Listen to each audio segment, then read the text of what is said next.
Look, we've all played zombie games. We've all mowed down hordes of the undead with assault rifles, crafted makeshift weapons, and explored decaying cities.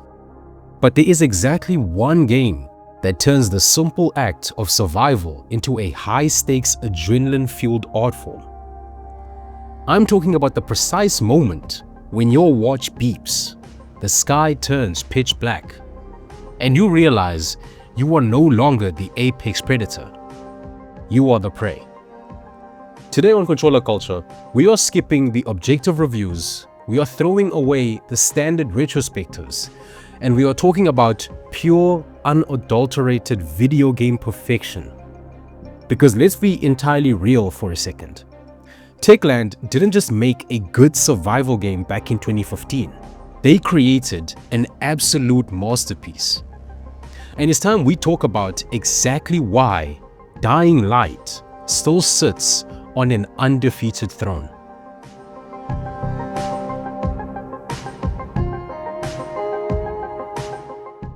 When Dying Light first dropped, it felt like a gamble. Techland had already done the zombie thing with Dead Island, but they wanted to push the envelope. They wanted to combine deep melee combat, a massive open world, RPG progression, and first-person parkour.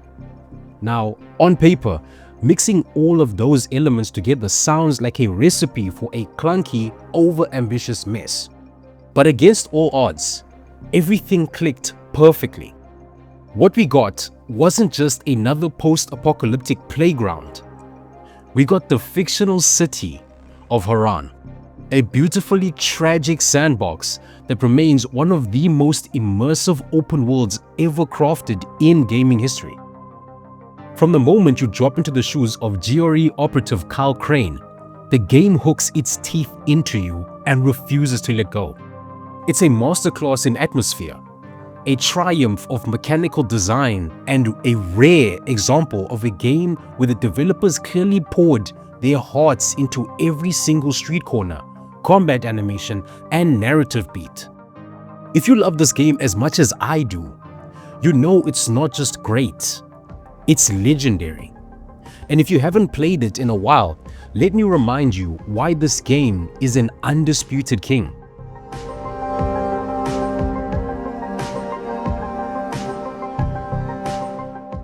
Let's start with the stage where this entire nightmare unfolds. The fictional city of Harran. I am fully prepared to fight anyone on this. Harran is quite possibly one of the most beautiful, atmospheric, and masterfully realized maps ever put into a video game. It is a stunning visual achievement. Techland didn't just throw together a generic grey, depressing concrete jungle. Instead, they built a city bursting with unique culture, striking architecture, and vibrant colors that makes the complete and total collapse of the society look absolutely gorgeous. When you wander through the slums, you can feel the history of the city before the virus took over. You see the intricate patterns on the walls, the blend of Middle Eastern and European architectural influences, and the chaotic layout of the favela-style housing. The environment tells a story entirely on its own. You see the makeshift quarantine walls, the abandoned military checkpoints, and the biohazard signs strewn about. The lighting engine is doing some heavy lifting here too. The way the golden hour sun bakes the dusty streets, casting deep orange hues over a crumbling world, creates this incredibly intoxicating mix of beauty and dread. And then, just when you think you've mastered the slums, the game hands you Old Town. Suddenly, you're thrust into this breathtaking, historic European-style urban landscape with towering minarets, massive dome structures, and tightly packed stone roofs. The verticality skyrockets, the visual style completely shifts, and you're left just staring at the skyline in awe. It's a world that feels completely alive, even though it's entirely overrun by the dead. Every rooftop tells a story of someone's last stand, and exploring every nook and cranny of Harran is a reward in itself.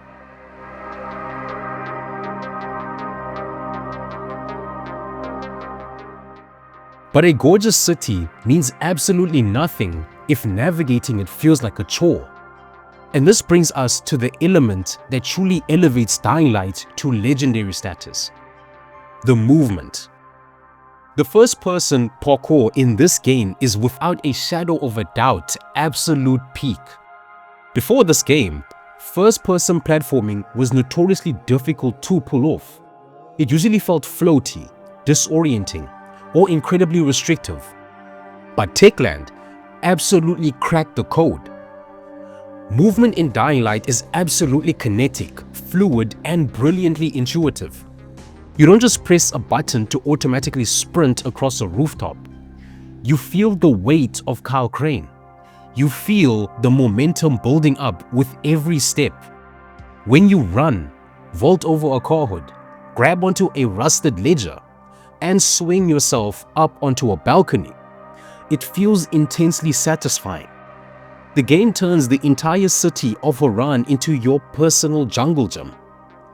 Leaping from building to building, looking down at the swarms of infected filling the streets below, gives you this unbelievable thrill. It perfectly captures the fantasy of being an elite athletic survivor living in a post-apocalyptic world. Every ledge is climbable, every pipe is a tool, and every roof is a safe haven. The level design works hand in hand with the mechanics, ensuring that there's always a clear path forward for a player who can keep their momentum going. Once you get into that flow state, where you're stringing together slides, jumps, vaults, and climbs without pausing for even a microsecond, it is an absolute rush that very few games have ever managed to replicate. It spoils you, honestly. After playing Dying Light, moving around in almost any other first-person game feels like you're wading through thick mud.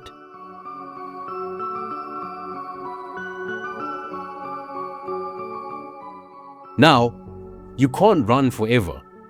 Eventually, you're gonna have to drop down into the dirt and fight. And let me tell you, the combat in Dying Light is nothing short of amazing. Techland nailed the visceral, brutal impact of melee combat. When you swing a baseball bat into a zombie skull, you don't just see a health bar go down. You feel the crunch. You see the bones fracture. You see the slow motion X-ray impact if you hit a critical strike, and you watch the physics engine send enemies ragdolling realistically over railings or into spikes. But what truly makes the combat a masterpiece feature is the incredible weapon customization system. The game gives you an absurd amount of freedom to tailor your arsenal to your exact specific playstyle. You start out with literal garbage, broken pipes, table legs, rusted wrenches. You're desperate, but as you find blueprints scattered throughout Harran, you transform those pathetic tools into weapons of absolute destruction. You can add elemental damage like electricity, fire, bleeding, and toxic poison. Do you want a swift, lightweight machete that slices through limbs while shocking enemies to stun them? You can build it. Do you want a massive, heavy-duty two-handed hammer that bursts into flames upon impact, clearing out entire groups of biters with a single sweeping heavy attack? Go right ahead.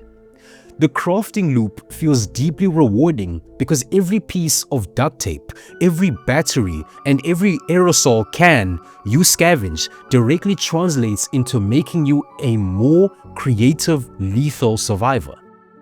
You're constantly experimenting with new weapon bases and mod combinations, ensuring the combat never ever gets stale.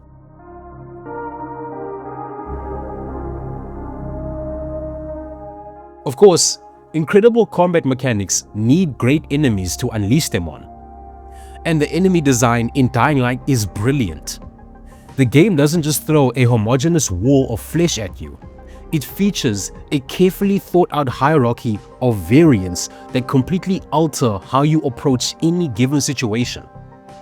You've got your standard biters who are slow and manageable, but lethal in tight spaces.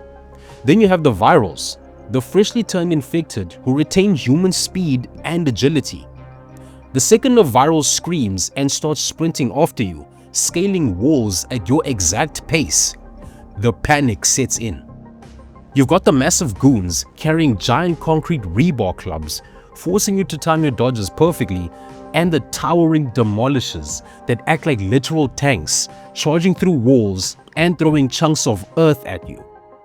Each variant requires a totally different tactical approach, turning every street encounter into a fast-paced mental puzzle. But we have to talk about one very specific variant that I have a massive love-hate relationship with: the bombers. Oh, those complete and total bastards. The bomber is a bloated, volatile infected filled with explosive gases. And let me tell you, no enemy in this game does a better job of keeping you permanently on your toes. The developers were absolute geniuses and a little bit sadistic with how they placed these guys. There is nothing quite like the sheer heart-stopping terror of clearing out a building, casually walking up to a closed door, popping it open and coming face to face with a bomber that instantly starts to detonate. It completely shatters your sense of security. It forces you to change your behavior. You stop blindly sprinting through corridors. You become deeply cautious, listening carefully for their distinct, ragged breathing before you dare to open a door or turn a tight corner. It's brilliant design.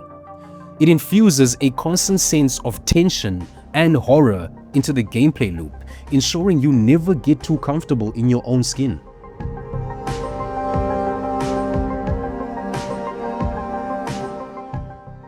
But all of that tension during the day, it is absolutely nothing compared to what happens when the sun goes down. Good night, good luck. It's the game's iconic tagline, and it represents what is easily the most masterfully executed mechanic in the entire experience. The night cycle in Dying Light completely transforms the genre. It takes everything you thought you knew about the game, flips it upside down, and turns the parkour and combat systems up to an 11. When darkness falls, the alpha predators come out to play. The volatiles. These things are nightmare fuel incarnate. They are fast, hyper-aggressive, incredibly durable, and they can navigate the rooftops just as well as you can. The game brilliantly shifts genres the moment night hits. You go from an action movie parkour badass to a terrified survivor in a pure stealth horror film. If a volatile spots you, the pursuit begins. And it is, without a single doubt, absolute cinema. The music shifts into this pulsing John Carpenter-style 80s synth track that makes your chest tighten. You are sprinting for your absolute life through the pitch-black streets of Harran, lit only by the eerie pale glow of your flashlight and the neon purple of your UV torch. You're leaping blindly across rooftops, looking over your shoulder to see 3 volatiles breathing down your neck, leaping through the air to grab you. Every single jump feels like life or death. The sheer adrenaline rush of surviving a night pursuit and sliding into a safe zone just as a volatile slams against the UV lamps is an unmatched gaming highlight.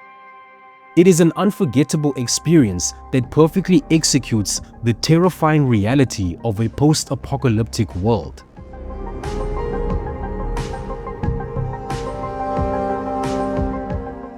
Now, a lot of people tend to overlook the narrative in survival games, but Dying Light actually delivers a great story that was clearly well thought out. It provides the perfect emotional backbone for all the chaotic gameplay. The characters you meet along the way are incredibly memorable, layered, and they genuinely stick with you long after the credits roll.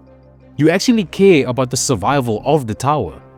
You feel the weight of the political chess match being played by the GRE, and you feel Kyle Crane's internal conflict as he transitions from a cold, detached corporate mercenary into a man who is willing to risk everything to save the people of Harran.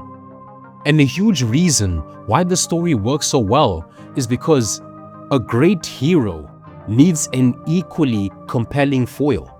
And my absolute favorite character in the entire game has to be Rise. Rise is an incredible villain. He is the polar opposite of Kyle Crane in every single way, acting as a dark, twisted mirror to our main character. Where Crane tries to find order, hope, and humanity amid the chaos, Rise embraces absolute anarchy, brutality, and the raw law of the jungle. He is completely ruthless, highly intelligent, and utterly unhinged. Every single time Rise appears on the screen, he commands the scene. He constantly pushes Kyle Crane to his absolute physical and moral limits, forcing Crane to question his orders, his loyalty, and his own humanity. Rise doesn't just want to kill Crane. He wants to break his spirit and prove that under the right circumstances, everyone becomes a monster. The psychological warfare and the intense personal hatred that builds between Crane and Rise elevates the entire second half of the game into something truly gripping.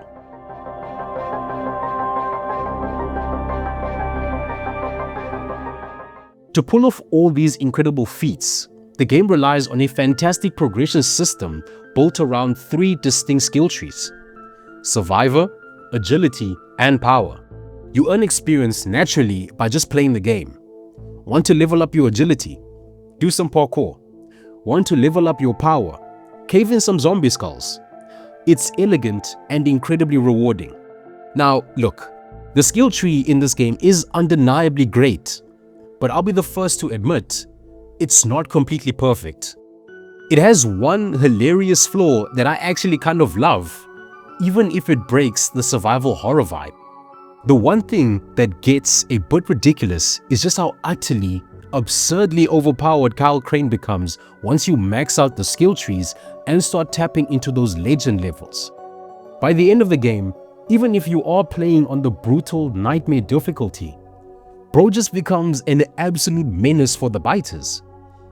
You go from a fragile guy who gets winded after swinging a pipe 3 times to a literal god walking among mortals.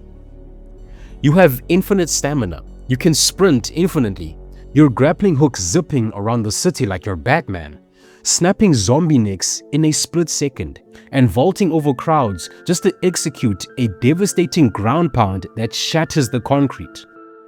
You can literally dropkick a zombie off a 4-story building just for the fun of it. The biters aren't a threat anymore. They're your personal stress relief toys. While it does take away some of that initial survival horror dread, there is an undeniable chaotic joy in realizing you have earned the right to be the scariest thing lurking in the streets of Harran.